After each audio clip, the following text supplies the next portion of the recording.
이 시간을 기도로 시작하겠습니다. 하나님 아버지, 오늘은 출애굽기를 통해 주셨던 주님의 음성을 다시 묵상하려고 합니다.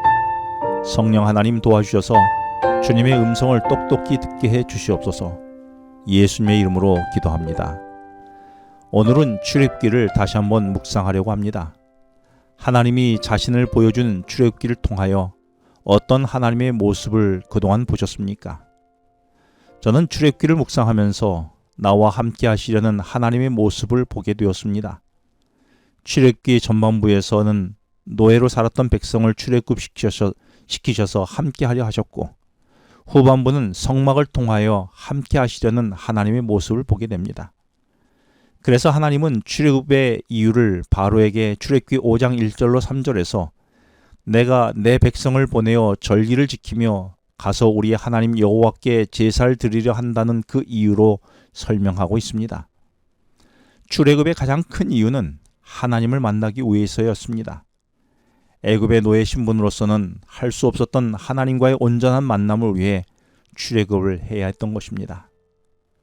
나는 하나님과 온전한 만남을 이루고 있습니까? 혹 온전한 만남이 이루어지지 않고 있다면 나는 지금 아직 세상의 노예로 살아가고 있기 때문은 아닐까요? 이스라엘 백성이 출애굽해야만 했던 이유가 하나님과 온전한 사귐과 만남을 갖기 위해서라면 오늘 우리가 출세상해야 하는 이유는 하나님과의 온전한 만남이 이루어져야 하는 것이 아니겠습니까? 그렇다면 어떻게 출애굽을 통해 하나님과의 온전한 만남을 가질 수 있을까요? 신명기 5장 15절의 말씀에서 너는 기억하라. 내가 애굽 땅에서 종이 되었더니 내 하나님 여호와가 강한 손과 편팔로 거기서 너를 인도하여 내었나니 그러므로 내 하나님 여호와가 내게 명령하여 안식일을 지키라 하느니라. 그렇습니다. 출애굽은 하나님과의 만남을 위해 주셨는데 우리는 안식일을 통해 하나님과 온전한 만남을 갖게 해주는 것입니다. 그동안 내게는 안식일이 무엇이었습니까? 짐이었습니까? 아니면 하나님과의 깊은 교제와 만남을 갖게 하는 행복의 시간이었습니까? 출애굽한 이스라엘 백성에게 하나님은 홍해길로 인도하셔서 홍해라는 거대한 바다를 바다를 건너게 하십니다. 이렇게 홍해 바다를 건너게 하심으로 다시는 애굽으로 돌아가지 못하게 하실 뿐만 아니라 돌아가지 않게 하신 것입니다.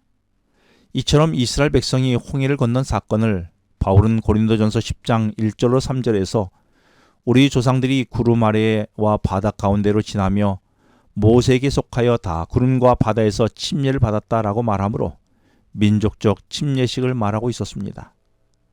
이처럼 홍해를 건너므로 다시는 애굽으로 돌아가지 못하게 했던 것과 같이 침례는 우리로 다시 죄로 돌아가지 못하게 하고 하나님 안에 살아가게 하는 것입니다. 그런데 이상한 것은 이스라엘 백성이 조금만 불편하면 자꾸 애굽으로 돌아가겠다고 합니다. 이해할 수 없는 것은 애굽은 노예의 삶이었는데 무엇이 그리 그리웠겠습니까만 오랫동안 애굽에서 살면서 애굽 생활이 익숙했기 때문이 아니었을까요? 나는 지금 어디에 익숙하게 살아가고 있습니까? 하나님이 원하신 것처럼 하나님과 함께 사는 것이 익숙하고 여러분은 편하십니까? 아니면 하나님 없이 지내는 것이 더 편하고 즐겁습니까? 그리고 어느 삶에 나는 익숙해져야 할까요?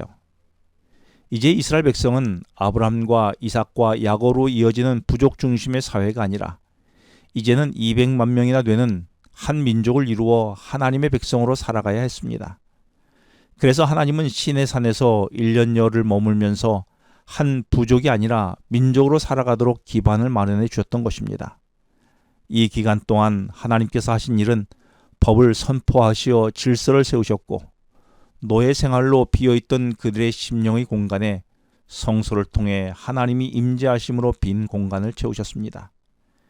이는 창세기 1장 2절에서 세상이 처음에 혼돈하고 공허했었는데 하나님이 낮과 밤을 나누시고 궁창을 중심으로 궁창 위의 물과 아래의 물로 나누시고 땅과 물을 나누시면서 질서를 세워가시고 공허한 공간에 나무와 식물과 짐승과 새와 물고기를 채우셨던 것처럼 하나님은 출애굽을 통하여 이스라엘 백성들을 재창조하시면서 십계명으로 질서를 세우셨고 하나님의 임재를 통해 공허한 백성들의 삶의 공간을 채우셨던 것입니다.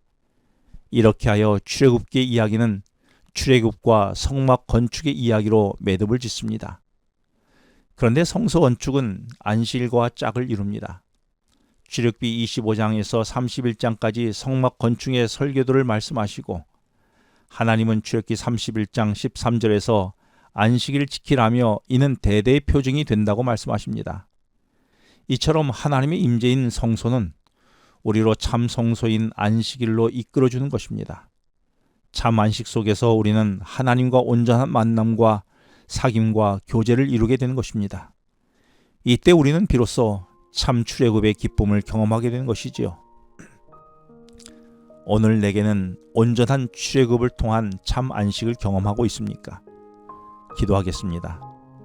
우리와 함께 하시기 원하시는 하나님 아버지, 주님과 함께 하기 위해 제 삶이 진정으로 출애굽의 경험을 하게 해주시고 성소를 통해 주님과 함께 살아가는 제 삶에 참 안식을 경험하는 오늘이 되게 하여 주시옵소서. 예수님 이름으로 기도합니다. 지금은 개인 기도 시간입니다. 오늘 주신 말씀을 묵상하면서 주어진 기도 제목과 개인 기도 제목을 놓고 기도하시겠습니다.